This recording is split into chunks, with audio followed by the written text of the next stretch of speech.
Isang masakit na katotohanan pagdating sa pag-ibig, yung may mga pag-ibig pala na kaya kang mahalin, pero hindi ka kayang ipaglaban.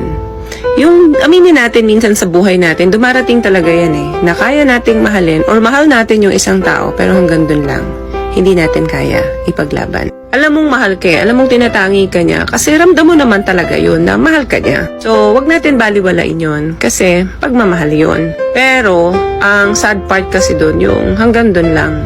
I will love you, but I will not fight for you. Sobrang sakit na, no? Yung hindi niya man sinasabi sa words, pero naipapakita niya sa'yo sa actions. Or mas masakit, with actions and with words.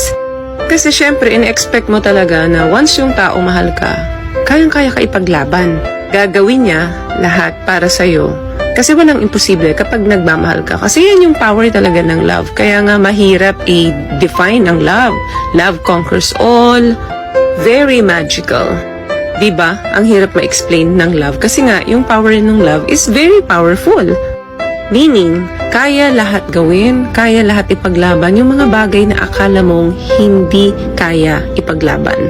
Mga bagay na hindi mo nga nagagawa nagagawa mo kapag nagmamahal ka ng totoo, diba? Yun nga lang, yun yung masakit na katotohanan na hindi lahat ng magmamahal sa atin, sa'yo, kaya kang ipaglaban. Kasi yung ibang nagmamahal sa atin, hanggang doon na lang, hindi kanya kayang panindigan. Hanggang nararamdaman na lang talaga. Yan yung sad reality ng pagmamahal minsan. Kaya dapat hanapin mo yung mga taong hindi ka lang kaya mahalin. Instead, kaya ka rin ipaglaban. Yung sasamahan ka kahit wala na yung saya. Sasamahan ka sa lahat ng laban mo. Ano man yung mga